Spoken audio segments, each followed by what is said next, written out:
Տիկին Հակոբյան այսօր շատ քննարկվեց ազգային ժողովի նախագահ Ալեքս Սիմոնյանի ներկայության միջադեպը, նրա հայոյելը, ձեր կարծիքով ազգային ժողովի նախագահի պաշտոնյայի Ինչքան գիտեմ, պարոն Սիմոնյանը ևս հնարավորություն ունեցել է պարզաբանելու նաև ձեզ առավոտյան, դրան ավելացնելու բան չունեմ, ու կարծում եմ նաև անհետ կորածների, հարազատների հանդեպ էր շատ սխալ պահվածք, որովհետև իրենց բարձրացրած հարցի շրջանակներում պարոն Սիմոնյանն իջավ, ես նաև որոշակի եթերներից տեսա, որ մարդիկ ձեռք սեղմում պարոն Սիմոնյանի հետ, Սիմոնյան ջան, այսինքն խոսացին, հետո նաև այդ տղամարդու լայվի հատվածը կարողացա նաև տեսնել երեք, երբ որ ինքը վազելով եկավ, որպեսզի փաստորեն սադրի, Սիմոնյանն էլ իմանալով, որ սադրի չէ, որովհետև նախկինում ևս եղել էր ընդհարում որոշակի այլ միջավայրում, որքան գիտեմ երեխայի դպրոցի ինչ-որ հանդեսի շրջանակներում էր Սիմոնյանը այնտեղ եղել ու էլի քանի որ գիտեր, որ սադրանքն է նրա նպատակը, չէր ցանկացել խոսել ու հայոյանքն եմ լսել, բայց քանի որ իրավապահների դաշտում է, չեմ ուզում սրա մասին խոսել, նաև քաղաքական գործիչ է փաստորեն այդ տղամարդը, եթե այդ ասպեկտով էլ նայենք, ապա քաղաքական գործիչը քաղաքական գործիչ ունեցել է ընդհարում կամ չգիտեմ բանավեճ։ Վերջի շրջանում իշխանության միացրել տեղի են տալիս մետրոյի միջադեպ, Ալեքս Սիմոնյանին, որովհետև մտահոգություն ունեն ընտրական գործընթացների ընթացքում, որ իրենց տրամադրություններն են շոշափում, հասկանում եք, որ դուք խնդիր ունեք ընտրվել։ Դրա համար իշխանությունը նյարդային է փորձել։ Մենք մինչ վերջին շրջանը, երբ մեկ ամիս է ինչ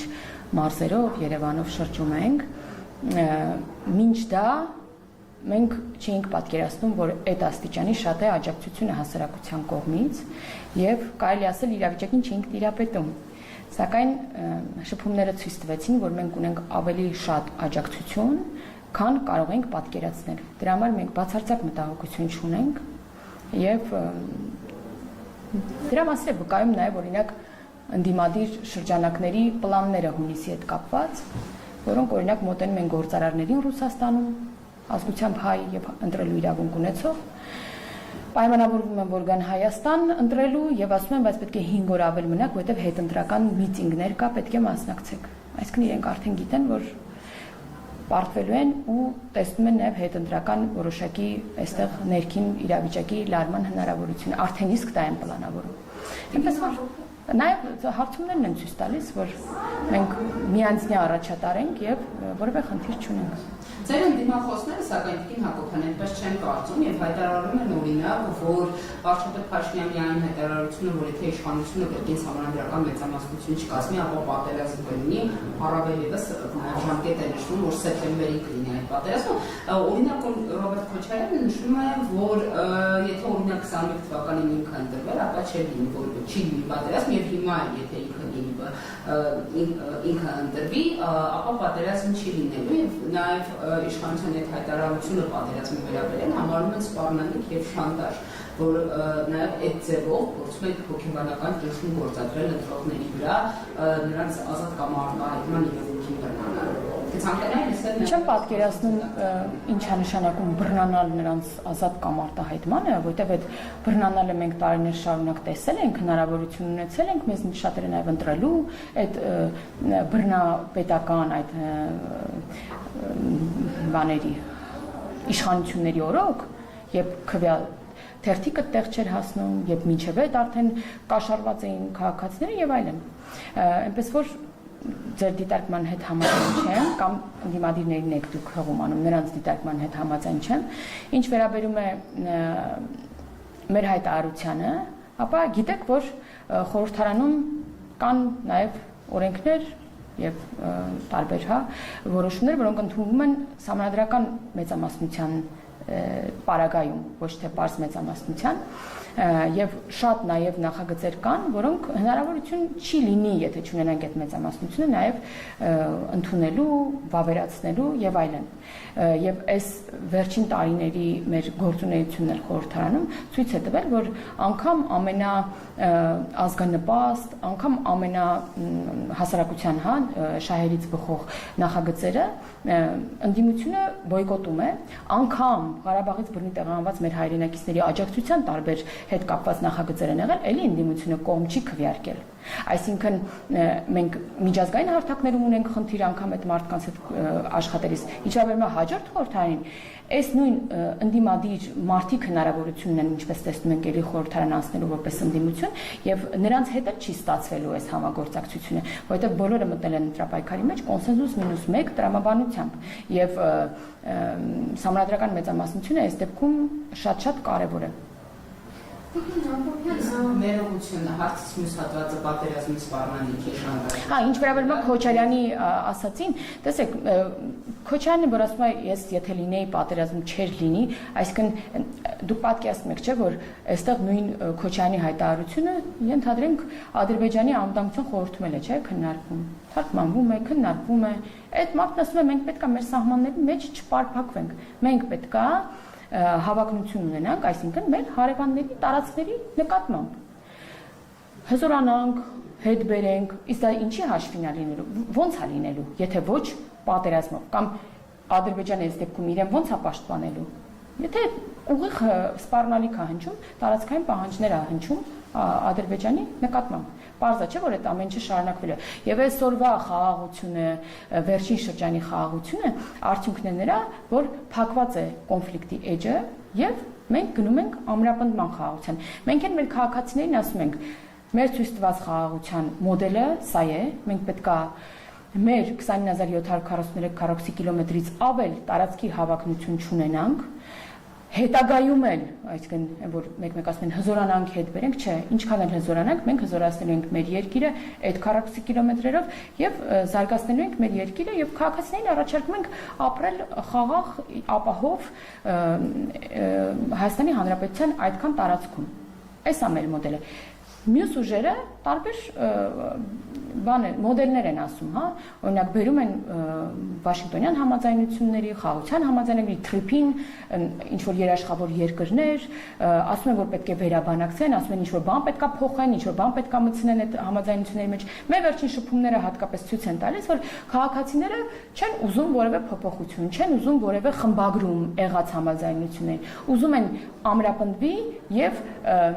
ինստիտուցիոնալ ու հավերժ լինի խաղաղությունը, ավելի ամրապնդվի։ Սա են ուզում քաղաքացի, չեն ուզում որ նորից բերեն դնեն բանակցությունների ինչ որ սեղանի նոր պայմաններ եւ նոր ինչ որ խմբագրումներ անեն։ Դա ուղիղ նշանակում է չեղարկում։ Սա պատերազմ չէ, բա ինչ է։ Պատերազմի կոչ է։ Դուք հանդիպում միջազգային հանրապետական ինստիտուտի հարցումներից հետո, երբ որ շարունակեցին հա տվյալները, նայից հետո լիբանանցիների հարցումներն են այսպես ասած շատ, հա, ամեն շաբաթ այս տվյալները են հատկալվում, այս վերջերս Սամվել Կարապետյանից ուժը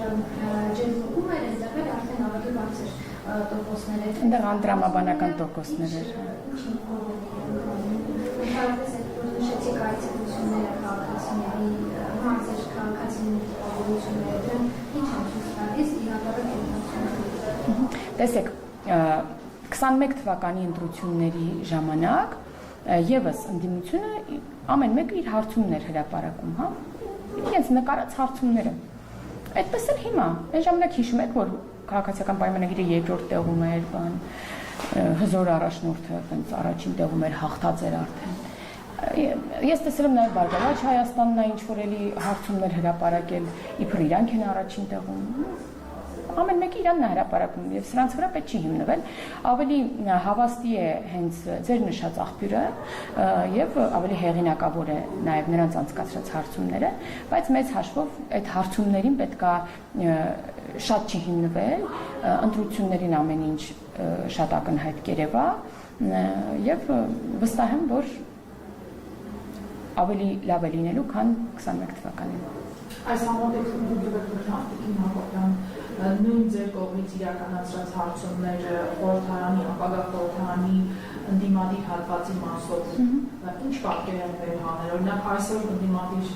դաշտում ձևավորված բևեռները նրան տապան, Ռոբերտ Քոչարյանի դաշնակցություն եւ Աղաչ Շաչակյան, Սամվել Կարապետյան, այդ ուժերը անցողիկ ուժեր են, թե այլ խաղացողներ են։ Դե միասին կարող ենք տեսնել, որ հավանական ովքեր են, որ ունեն անցողիկ շեմի հնարավորություն, տեսնում ենք, որ այսօրվա պատիվ ունեմ խմբակցության, հա, հիմքան ցածող հանրապետական կուսակցությունը բացարձակ անգամ այնպիսի տոկոսներ չունի, որ գոնե ինչ որ կերպ արտացոլվի, եւ սա շատ ակնհայտ էր։ Տեսնում ենք, որ մի քանի անգամ նվազել է այսօրվա ամենամեծ խմբակցության ռեյտինգը, եւ ես նաեւ կարծում եմ, որ սա դեպի պարտություն ամենաշատ ձայներ ունեցող ընդդիմադիր դե ընդդիմությունից ենք խոսում, դրա համար նորից շեշտեցի, բայց Հայաստան դաշինքի մասին է խոսքը, ակնհայտ է, որ մի քանի անգամ իջել են նրանց նաև ձայները եւ շատ հնարավոր է, որ անգամ մի 5-6% ձայնով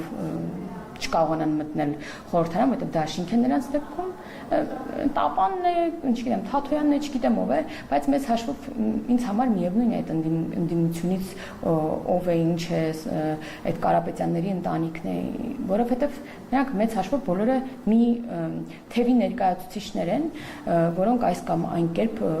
աֆիլիացված են կամ ուղիղ հենց նախկին իշխանություններն են, հովանավորողներն են, նպատակները նույնն են բոլորի,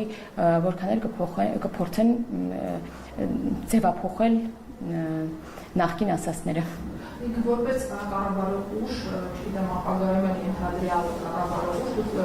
պիտի որ շահագրգռված լինեք, որ ձեր ընդդիմությունը մի կարծողական ընդդիմություն, որակյալ ընդդիմություն, որպեսզի կառավարող ուժ եւ ընդդիմություն բանավեճը որակյալ ստացվի։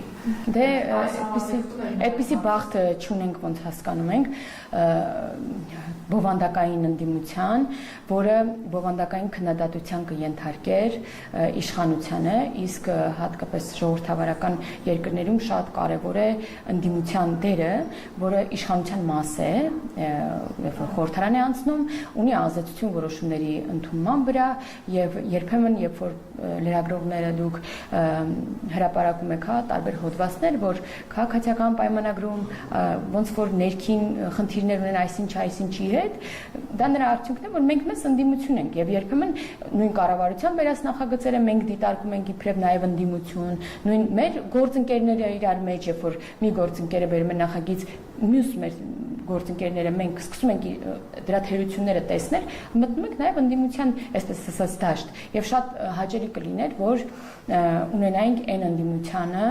որը ընդդիմադիրի աչքով կնայեր նաև բոլոր այն որոշումներին, բոլոր այն նախաձեռնություններին, որոնք մտնում են խորհրդարան, բայց ոնց տեսնում ենք հաջորդ խորհրդարանում եւս այդ շանսը չկա։ Նույն շրջանակն է։ Տեսեք, եթե Սերժ Սարգսյանը ենթադրենք չի առաջադրում հանրապետական կուսակցություն, տենց ուզում ենք ասենք, որ Թաթոյանը իր թիմով որ գայսը Սերժ Սարգսյանի հետ կապ չունի, թե Մարտունը Գրիգորյան, որ այսօր այդ Սերժ Սարգսյանի ֆրակցիայում նստած է, հիմա գնալու է Բարգավաճ Հայաստանով գա, էլի կապ չունի Սերժ Սարգսյանի հետ։ Անկամ անունները նույնն են, հասկանում եք։ Այսօր Հայաստան դաշինքի նախկին падգամավորները ամեն մեկը միտեղ էլի падգամավոր է, տեխնացու է աշխատում։ Որտեվ գաղափարը նույնն է։ Ինչքան պարգևավճար եք ստացել։ Գիտեք, որ ստացած հավելավճարները դրանք նախորդ, երկրորդ կիսամյակի համար են եւ դրանք գրեթե աշխատավարձի չափ են կամ մի քիչ։ Թիվ կարող եք ասել։ Պատգամավորի աշխատավարձը 598,000 դրամ է։ Այսինքն կրկնակ եք ստացել այս նախորդ երկրորդ կիսամյակի համար այդքան է բաժանակ 2025 թվականի երկրորդ կիսամյակ վերջին 6 ամիս 26-ի առաջ կիսամյակ պետք է ստանա 26-ի երկրորդ կիսամյակ եթե մնա չգիտեմ հետո ինչ կլինի, որովհետև դա կառավարության որոշումներ են եւ գիտեք, որ սա ընդհանուր համակարգում աշխատավարձի բարձրացման մեխանիզմ է ներդրվել, որը կարծում եմ ամբողջ համակարգի համար շատ կարեւոր է։ Թիվը նորից կարող եք ասել 598,000 դրամ է պատգամավորի աշխատավարձը։ Եվ այդ գրեթե այդքան, եթե ոչ ավելի քիչ, եղել է երկրորդ կիսամյակի համար աշխատավարձի բարձրացման չափը։ Դե բաժանեք 6-ի էլի։ Ամեն ամսվա համար բաժանեք 6-ի։ Դուք տենց ցույց եք տալիս, ասում եք